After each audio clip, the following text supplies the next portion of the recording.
Thanks for listening to the ArtTactic Podcast. I'm your host, Adam Green. One thing that's become increasingly clear over the past few years is that galleries are becoming more selective about the fairs in which they participate. The cost of doing art fairs has risen, and many galleries are taking a more strategic approach when deciding which fairs are worth the investment. Against that backdrop, I've always appreciated the model behind the Dallas Invitational. It offers galleries a way to engage with the collector base in Dallas without the same level of financial risk or pressure that can come with a larger fair. The Invitational takes place in a hotel setting at the Rosewood Mansion on Turtle Creek, one of the most iconic hotels in Dallas. Now in its fourth year, the fair takes place this year from April 16 to 18. In this week's episode of the podcast, we're joined by James Cope, the founder of James Cope Gallery, as well as the Dallas Invitational. In our conversation, we discuss how the fair first came together, why the lower-cost hotel fair model resonates so strongly with galleries right now, and how the Invitational has carved out its own identity within the broader art fair landscape. We hope you enjoy the conversation. Thanks so much for listening.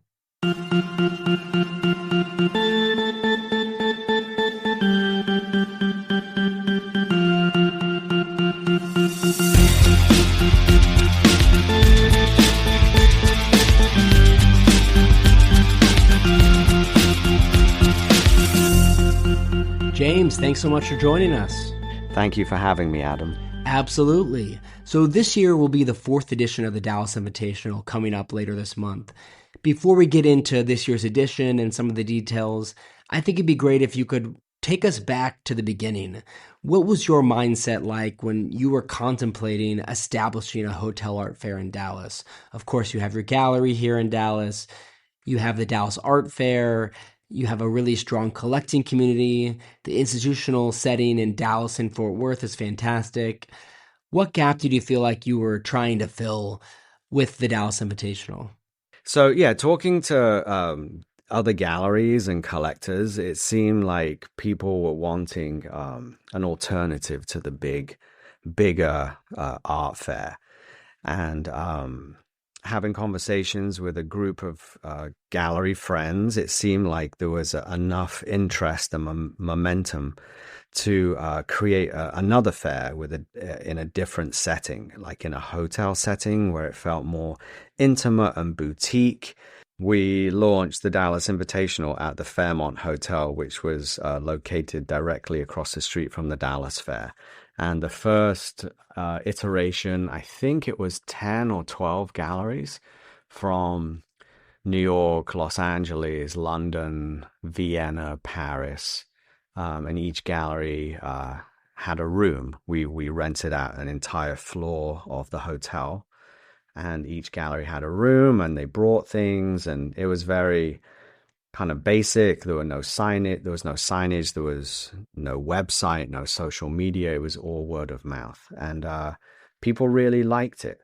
It was an alternative to, the mega fair in a huge convention center or in a huge event space. Usually these fairs, it's like several hundred galleries in a massive convention center, and it's very overwhelming. Even for seasoned art goers, these fairs can be very overwhelming. So coming up with an alternative that felt more intimate and considered, boutique, domestic, was really appealing to galleries and collectors. So it kind of started from there. And so the fair, it's been building a strong reputation since you launched it a few years ago. I noticed that you've grown at a slow, considered pace. What's the thinking behind that? What do you think are some of the benefits of a more measured growth versus expanding rapidly like we see some other fairs do? Like I say, the first year, I think it was 10 or 12 galleries, and that all came about through just conversations with my friends, my colleagues. And each year it's been like that. I think the second year it went to 15 galleries, and now it's at 22 galleries. So it's still like very small and boutique. And it's grown, or it's growing, and it's grown just very naturally and organically based on conversations I'm having with galleries, collectors, curators, like the scene in Dallas, and listening to what people want. Some people have said, "Oh, you should grow it. You should have multiple floors. Grow it as big and as fast as you can." And other people are saying, keep it small and boutique. So I'm listening to, it's like you plant a seed, you water it, you let it grow, and it kind of takes on a life of its own. And that's what I'm doing with the fair. I'm listening, I've created this thing now and it's growing, and I'm listening to the needs of it and what people want. And maybe who knows? Like, let's see. I don't know if it's going to grow bigger in the future, but I definitely think the boutique nature of it is very appealing to people. So I think 22 galleries right now, maybe it's 25 galleries next year. Who knows? But I think once you start getting, whatever, 80, 100 galleries, then it becomes a completely different beast. And also, the really nice thing that people like about Dallas is the hosting and when you have 15 to 20 galleries or a boutique group of galleries, it's easier for people to host. So we have a series of programming where collectors will host a dinner or a brunch, or collector tours and museum visits, and you can do that when it's a smaller group of people.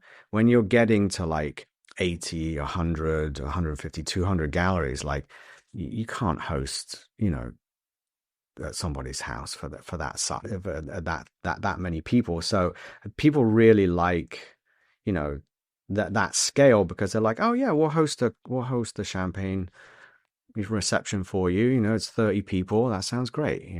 So that's really worked. Yeah, definitely. And so talk to us a little bit more about the hotel fare format and why a lower cost model matters so much for galleries right now in today's climate. We've seen significant inflation, I think, in art fair participation costs, not only in the exhibitor fees, but shipping costs, etc. And I think galleries have become much more selective as a result about which fairs they're going to participate in. What do you think makes the Dallas Invitational an attractive proposition for them, in particular in this climate? Well, you mentioned cost. I mean, that's, fairs have become so expensive, whether it be Basel or Frieze or independent. They cost so much money to do. And I think for a generation of dealers like my generation that's been around the last 10 or 20 years, we're trying to work within this system from, say, the 90s that has worked for some bigger galleries. And those galleries can spend, $100,000-$200,000 to do a fair at Basel or Frieze, and it works. But for a younger generation of galleries that are selling works at a different price point, like you're spending so much money to do these fairs, to rent the booth, buy the lights, ship all your artwork, flights, hotels. Like it's so expensive to do. So to come up with an alternative model where, it's in a hotel room, you're not having to build walls, you're not having to put in lights, you're not having to hire staff at the convention center. All of that, the infrastructure is already there. You already have the walls, you already have the lights, you already have the infrastructure of the hotel staff that can help. So it really cuts down the costs. And especially when you're doing a regional fair, to spend the same amount of money that it would cost to do a Basel or a Frieze in a regional location, it just doesn't make any sense. So to try to make it affordable and incentivize people to come to Dallas, I think is one of the most appealing things for the fair. Yeah, I think that makes a lot of sense. And what you're speaking to goes even beyond the Dallas Invitational, I think. But just a broader issue or concern even regarding the high cost of art fairs and how that economic model doesn't seem sustainable, especially for a lot of younger and rising galleries that want to participate. So last year, you moved to a new venue, the Rosewood Mansion on Turtle Creek.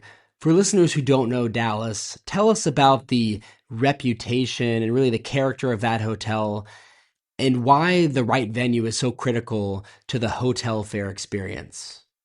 So yeah, we moved the first 2 years. We did the fair at the Fairmont Hotel, which was directly across the street from the Dallas Fair, and that was good just to get awareness and people, knew that there was something new. And in the second year, I got approached by some leading kind of uh, whatever you want to call it, movers and shakers in Dallas, collectors. And they said, look, you're really onto something with this fair, but you've got to change the venue. You should look at the Rosewood Mansion Hotel. And I got introduced to the owners of the hotel. The Rosewood Mansion is a very iconic hotel nestled in Turtle Creek, right on the cusp of Highland Park in Dallas. You can't get a better location. It's probably the most iconic hotel in Dallas. And it's just beautiful. The venue is, it has a sense of place. It feels like Dallas. The rooms, we have all the rooms on the ground floor, which each room has its own little ensuite patio with these beautiful French doors that bring in lots of natural light. We've now taken the 9th floor, which are the penthouse suites, and those have really high ceilings with huge balcony patios overlooking the creek. There's a great restaurant, great bar, outdoor green space area. Like it's a really, I definitely think that we found the home of the fair, and the Rosewood owners are really behind the fair now and want to get more involved. So, yeah, I think we found the perfect place for it.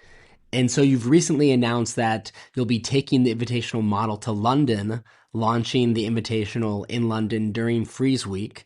The location is the former U.S. Embassy.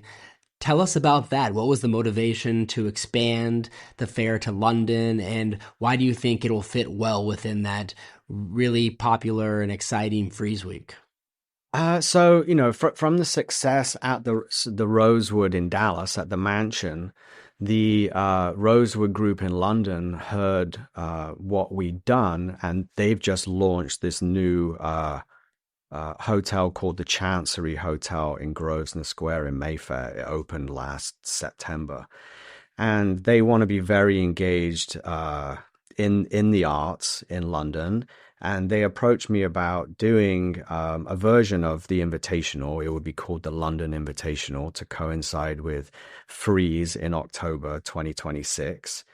And, again, talking to my colleagues in Europe and in London over the last, 6 months to a year, like asking, is there room for something like this in London? With Frieze and everything else going on, is there space for something like this? And the response has been like, absolutely. Like London, if now more than ever, London needs something like this. With everything that's going, all the momentum that's going into Paris right now, with Basel and all the satellite fairs that are happening, London, needs something extra to add to that. So yeah, the response has been great, and we're going to move forward. Again, it'll be very boutique. It'll be 15 galleries, a shortened fair Thursday through Saturday. At the Rosewood Chancery in Mayfair.